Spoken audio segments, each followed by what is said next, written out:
সীমান্তে বিএসএফের বিরুদ্ধে হয়রানির অভিযোগ। গাড়ালছোড়ায় তীব্র বিক্ষোভ। ভারত বাংলাদেশ সীমান্তে বিএসএফ সিকিউরিটি ফোর্সের তল্লাশি চৌকিতে স্থানীয় বাসিন্দাদের হয়রানির অভিযোগ উঠেছে।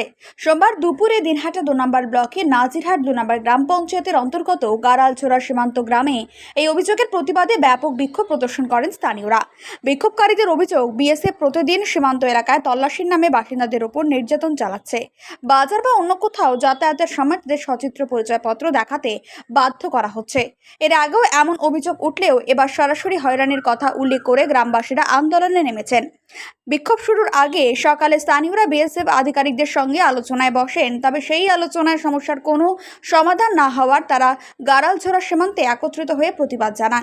গ্রাম পঞ্চায়েত সদস্য নবিরুদ্দিন মিয়া বলেন, সীমান্তে বিএসএফ এর তল্লাশি চৌকি থাকতে দেওয়া হবে না। আমরা স্বাধীনভাবে চলাফেরার অধিকার চাই। এই ঘটনায় বিএসএফ এর পক্ষ থেকে এখনো কোনো প্রতিক্রিয়া পাওয়া যায়নি।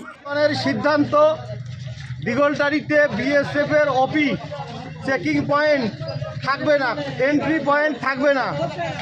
এই নো এন্ট্রি নো চেক পোস্টের দাবিতে, no entry no check post এর দাবিতে ছোট গাড়ালছোড়ার মানুষ একত্রিত হয়েছে। যারা যেখানে যে অবস্থায় আছে না কেন, গ্রামের মানুষ যে অতিষ্ঠ অবস্থায় পড়ে আছে, সেই সিদ্ধান্তে মানুষ এখন একনিষ্ঠ অনড় হয়ে দাঁড়িয়েছে। আমরা চাইব ডিএম, এইচডিও, বিডিও যত আধিকারিক রয়েছে ছোট গাড়ালছোড়া গ্রামে প্রবেশ করে এর সমাধান খুঁজে বের করুক। নাজিরহাট 2 নং অঞ্চল শালমারার বাসিন্দা। ছোট গাড়ালছোড়া দিগলটারি সীমান্তবর্তী এলাকা।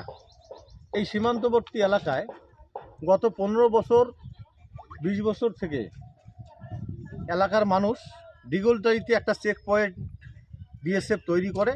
সেই চেক পয়েন্টের মাধ্যমে চেকিং করে এন্ট্রি করে প্রতিটা ভারতীয় নাগরিককে হাট বাজার যেতে হয়, ব্যাংকে, অফিস আদালতে, হাসপাতালে যেতে হয়। গত কয়েকদিন থেকে চেকিংয়ের নামে, এন্ট্রির নামে যেভাবে গ্রামের মানুষকে, অত্র এলাকার মানুষকে হয়রানির শিকার হচ্ছে, যেভাবে বাচ্চা থেকে শুরু করে বৃদ্ধ মানুষ, এলাকার মানুষ যেভাবে হয়রানি হচ্ছে, তার প্রতিবাদে গ্রামের মানুষ কিন্তু একজোট হয়েছে। আজ তারই পরিপ্রেক্ষিতে আমরা অত্র এলাকার নাগরিককে নিয়ে বিএসএফের সঙ্গে একটা বৈঠক করি, যে সমাধান খুঁজে আনার চিন্তা ভাবনা করি, যাতে এলাকার মানুষ সুস্থভাবে জীবনযাপন করতে পারে। কিন্তু আমাদের কোনো কথা বিএসএফের আধিকারিক এবং উপরের যে আধিকারিকরা, তারা আমাদের কোনো কথা শোনেননি।